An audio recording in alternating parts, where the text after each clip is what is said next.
പ്രഭാഷകൻ 37:16.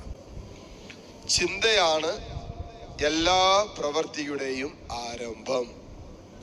ഇപ്പൊ നീ ചെയ്യുന്ന എല്ലാ പ്രവൃത്തികളുടെയും ആരംഭം നിന്റെ ചിന്തയാണ്. കട്ട ചിന്തയാണോ, കട്ട പ്രവൃത്തിയായിരിക്കും. നന്മയാണ് ചിന്തിക്കാൻ പറ്റുമോ, പ്രവൃത്തികൾ നന്മയായിരിക്കും. അശുദ്ധ ചിന്തയാണോ, റിസൾട്ടും പ്രവൃത്തിയും അശുദ്ധമാണ്. അപ്പോ നിന്റെ ചിന്തയാണ് എല്ലാ പ്രവൃത്തിയുടെയും ആരംഭം ഇരിക്കുന്നത്, അല്ലെ? നീ ഒരു പ്രവൃത്തി ചെയ്യുന്നതിന് മുമ്പ് നിന്റെ തലയ്ക്കകത്ത് ഇങ്ങനെ ചിന്തിക്കും. ചിലവരൊക്കെ ആത്മഹത്യ ചെയ്യാനുള്ള കാരണം എന്താണെന്നറിയാവോ? Over thinking. ചിലർ അങ്ങനെയുണ്ട്. ചിലർ അമിതമായിട്ട് വേറൊന്നുമില്ല, ഇങ്ങനെ ചിന്തിച്ചുകൊണ്ടേയിരിക്കും. ചിന്തിച്ച് നിങ്ങൾ എന്തിനെങ്ങനെ ചിന്തിക്കുന്നത്? ചിന്തിച്ചു പോവുക, എന്നിട്ട് ഇങ്ങനെ ചിന്തിച്ചുകൊണ്ടേയിരിക്കും. ഇത് വല്ല സീരിയസ് കാര്യങ്ങളാണോ? അല്ല. ഇത് ആവശ്യമുള്ള കാര്യമാണല്ല. ഇതിങ്ങനെ സംഭവിച്ചതാണോ? അല്ല. ഇത് സംഭവിക്കാൻ പോകുന്നതാണോ? അറിയില്ല. പക്ഷെ ചിന്തിച്ചുകൊണ്ടിരിക്കും. അനാവശ്യമായ ചിന്തകള് ഇങ്ങനെ തലയ്ക്ക് എടുത്ത് ഇങ്ങനെ താലോലിച്ചുകൊണ്ടിരിക്കുന്ന ഒരു ടെൻഡൻസി ഉണ്ട്. അത് അപകടകരമായ അവസ്ഥയാണ്. കാരണം വചനം പറയുന്നത് ചിന്തയാണ് പ്രവൃത്തികളുടെ ആരംഭം. അപ്പൊ നീ ഒരു കാര്യം ചെയ്യാൻ പോകുന്നതിന് മുമ്പ് അത് നീ ചിന്തിക്കും. എന്നിട്ട് പറയാണ്, എല്ലാ ഉദ്യമവും, നീ ചെയ്യുന്ന എല്ലാ പ്രവൃത്തിയും ആലോചനയുടെ തുടർച്ചയാണ്. നീ ചെയ്യുന്ന എല്ലാ പ്രവൃത്തികളും.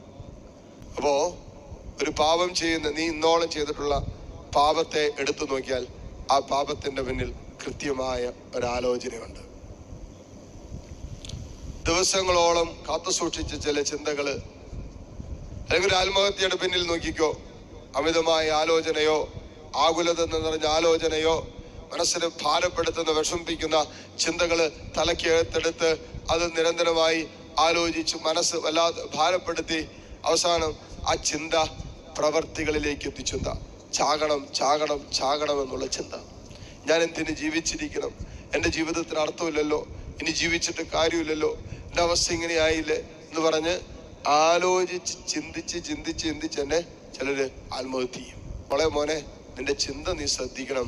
കാരണം നിന്റെ ദുർപ്രവർത്തികളിലേക്ക്, ദുർവ്യാപാരങ്ങളിലേക്ക് നയിക്കാൻ നിന്റെ ചിന്തകൾക്ക് പറ്റും.